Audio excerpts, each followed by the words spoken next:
నమస్తే. Welcome to citizens pulse. నేను మీ ఉదయ్ కిరణ్.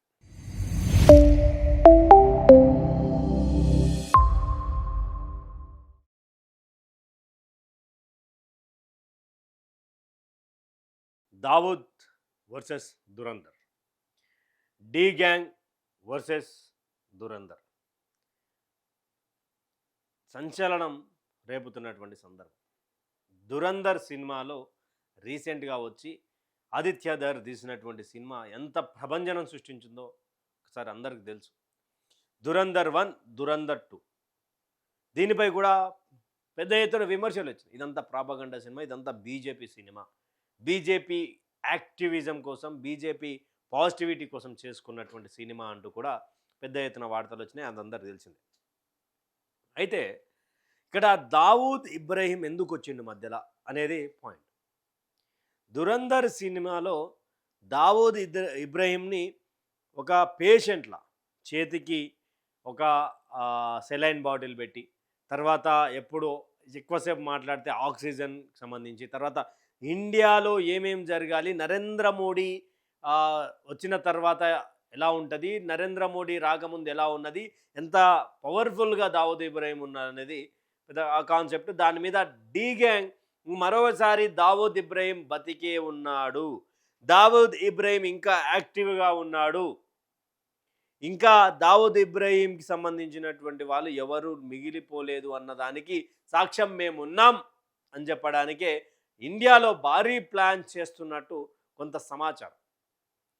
అది ఇంటెలిజెన్స్ వర్గాల లేకపోతే ఎట్లా అంటే దావూద్ ఇబ్రహీంకి సంబంధించినట్టు ఒకసారి ఆలోచిస్తే, దావూద్ ఇబ్రహీం సంబంధించింది ఎక్కడ పుట్టిండు దావూద్ ఇబ్రహీం అంటే మహారాష్ట్రలోని రత్నగిరి జిల్లాలోని ఒక సామాన్య కుటుంబంలో కానిస్టేబుల్కి పుట్టినటువంటి వ్యక్తి దావూద్ ఇబ్రహీం. మొత్తం వీళ్ళు 7 మంది సంతానం, తర్వాత అక్క చెల్లెళ్ళు, తర్వాత అందరిలో సంబంధించినటువంటి అదే 1970లో తన సోదరుడు ఎవరు షబీర్ ఇబ్రహీంతో కలిసి ముంబై సంబంధించినటువంటి డాన్ గ్యాంగ్ వార్లకు ఎంటర్ అయ్యింది. తర్వాత అక్కడ అప్పటికే ముంబైని శాసిస్తున్నటువంటి గ్యాంగ్లు ఏవైతే హాజీ మస్తాన్, కరీం రాలా వంటి గ్యాంగ్లను వెనుకకి నెట్టి డి గ్యాంగ్ ఒకటి స్టార్ట్ అయింది.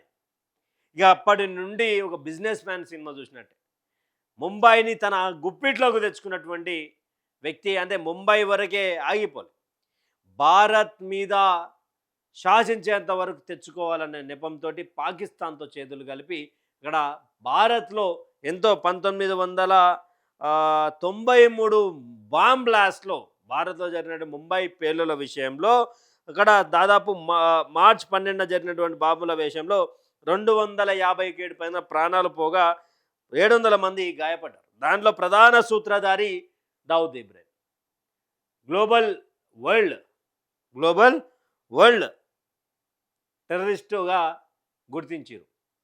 గుర్తించి ఆయనకు అంటే ప్రపంచవ్యాప్తంగా గ్లోబల్ వ్యాప్తంగా దావూద్ ఇబ్రహీం డి గ్యాంగ్ అనేది ఒక టెర్రరిస్ట్గా గుర్తింపబడ్డటువంటి వ్యక్తి. తర్వాత ఇప్పుడు ఆయన పరిస్థితి ఏంది, ఆయన సంఘాతం ఏంటంటే ఇప్పుడైతే 2023 ప్రకారం చూస్తే అక్కడ శ్వాసకోశ ఇబ్బందితోటి, తర్వాత బెడ్ పై నుంచి కొంత విషమిచ్చారు. దురందర్ సినిమాలో చూపించినట్టుగానే ఒక విషమిచ్చి ఆయనను ఒక పార్టీలో విషమిచ్చి ఆయనకు ఈరోజు బెడ్కి పరిమితం చేసిరు దావూద్ ఇబ్రహీంని అని చెప్పేసి కూడా ఒక వార్తలు సంచలనం రేపినటువంటి సందర్భం. తర్వాత పాకిస్తాన్ మేము ఎక్కడా కూడా ఆశ్రయం కల్పించడం లేదు దావూద్ ఇబ్రహీం కంటూనే అక్కడ సేఫియెస్ట్ ప్లేస్ అయినటువంటి ఒక ప్రాంతంలో అక్కడ దావూద్ ఇబ్రహీంని ఉంచారు. అక్కడ ట్రీట్మెంట్ జరుగుతున్నది కూడా ఒకటి. అయితే దావూద్ ఇబ్రహీంకి 2 కుమార్తెలు, ఒక కుమారుడు అయితే ఏకంగా మౌలానాగా మారిపోయి ప్రశాంతమైనటువంటి జీవితం గడుపుతా ఉన్నట్టు కూడా కొంత ఇంటెలిజెన్స్ వర్గాలు ఇచ్చినటువంటి గత సమాచారం. తర్వాత మొదటి కూతురును పాకిస్తాన్ లెజెండరీ క్రికెట్ జావేద్ మియందద్ సంబంధించినటువంటి కుమారునికి చేయడం, తర్వాత మరొక కూతురుని రాజకీయంగా శాసించే విధంగా, పాకిస్తాన్ని శాసిస్తూ భారత్పై దాడులు చేసే విధంగా క్లియర్గా ఈ యొక్క దావూద్ ఇబ్రహీం ప్లాన్ ఉండే. అయితే ఇప్పుడు దురందర్తో ఒకసారిగా పాకిస్తాన్లో ఎంత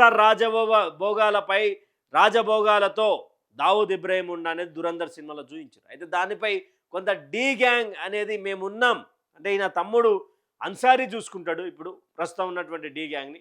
ఇక పూర్తిగా దురంధర్ సినిమా ప్రాపగండనా అంటే ఒక్కొక్కసారి ప్రాపగండలా అనిపించిన అక్కడ ఉన్నటువంటి సంఘటనలను చూస్తే ఇది నిజమేమో అనిపిస్తుంది. అంటే వాళ్ళు ఇచ్చినటువంటి డేట్, వాళ్ళు సినిమాలో చూపించినటువంటి జరిగిన ఘటన, సినిమాలో చూపించినటువంటి సంఘటన రెండు కూడా మ్యాచప్ అవుతుంటాయి. అతిక్ సంబంధించినటువంటి మర్డర్ కావచ్చు, ఈ ఈ నోట్ల కట్టలకు సంబంధించినటువంటి ఫేక్ కరెన్సీకి సంబంధించి ఉత్తరప్రదేశ్ ఎలక్షన్లలో పాగా వేయాలనే సందర్భం కావచ్చు. అంటే కొంత అతీక్ అహ్మద్ అంటే జైల్లో ఉండి కూడా శాసిస్తాడు అనే కోణం ఒక నెపం ఉండొచ్చు. ఇదంతా కూడా చూస్తే దురంధర్ ప్రాపగండన అన్న మూమెంట్కి ఒకసారిగా మనం ఒకవైపు తిరగంగానే మరోవైపు ఏం చూస్తుంది నిజమే అని చూపిస్తుంది. దావూద్ ఇబ్రహీం తీసుకున్నటువంటి నిర్ణయాలు భారత్లో ఎంతో మంది ప్రాణాలు కోల్పోయారు. ఈరోజు ఇప్పటికి కూడా దావూద్ ఇబ్రహీంకి సపోర్ట్ చేసేటువంటి నీచులు ఉన్నారు భారతదేశంలో, లేరు అనలే. ఇక భారత్లో ఏదో అలజడి సృష్టించాలి, భారత్లో ఏదో అమాయక ప్రజల్ని బాంబ్ బ్లాస్ట్ల పేరుతో చనిపోవాలి, ఇక వేరే ఎవరైనా గెస్ట్లు వచ్చినా ఎవరు వచ్చినా వాళ్ళపై దాడి జరగదు. మన ఎవరు ఇది ఎప్పటి నుండి ఇక్కడ పాకిస్తాన్ నుంచి వచ్చి ఇండియాలో చొరబడలేరు. ఇక్కడ ఉన్నటువంటి యువతను మొబిలైజ్ చేసి ఇక్కడ ఉన్నటువంటి యువతకు కొన్ని మసీదులు కూలగొట్టినటువంటి సందర్భం చూపించి అక్కడ పూర్తిగా వాళ్ళ కంట్రోల్కి తెచ్చుకొని బ్రెయిన్ వాష్ చేసి వాళ్ళ గుప్పిట్లకు తెచ్చుకున్నటువంటి అనంతరం ఇక్కడ వాళ్ళ చేత ఇక్కడ బాంబ్ బ్లాస్ట్లు ప్లాన్ చేస్తారు. ఇక్కడ మారణ హోమానికి పని పెడతారు Dawood D gang and ISI, Telangana తర్వాత ఈ లష్కర్ తోయిబా కావచ్చు. వీళ్ళంతా ఇక్కడ ఉన్నటువంటి యువతనే టార్గెట్, అమాయక ప్రజలను బ్రెయిన్ వాష్ చేసి మతం అనేది ఇదే ఇస్లాం చేయాల్సిందని నిరూపించడానికి వాళ్ళ బ్రెయిన్ వాష్ చేసి వాళ్ళ మైండ్లకి ఎక్కిచ్చి ఒకసారిగా విస్ఫోటనమై వాళ్ళ ప్రాణాలు వాళ్ళు తీసుకునే విధంగా చేసేటువంటి ప్రక్రియ దావూద్ ఇబ్రహీం డీ గ్యాంగ్. మరి డీ గ్యాంగ్ పై వస్తున్నటువంటి వార్తలు నిజానికి దావూద్ ఇబ్రహీం సినిమాలో చూపించినట్టుగానే ఉన్నాడా, లేక ఇదే విధంగా నార్మల్గా ఉన్నాడా? సార్ చనిపోయారని కొంతమంది, లేదు బతికే ఉన్నాడని కొంతమంది. దావూద్ ఇబ్రహీం చుట్టూ ఎన్నో కథనాలు వస్తుంటాయి. దాంట్లో ఏది నిజం? దురంధర్ చెప్పింది నిజమా, లేక పాకిస్తాన్ చెప్పేది మాకు సంబంధం లేని చెప్పింది పాకిస్తాన్ నిజమా? అసలు దావూద్ ఇబ్రహీం ఎక్కడున్నాడు, దావూద్ ఇబ్రహీం ఎలా ఉన్నాడు అనేది కూడా పెద్ద ప్రశ్న.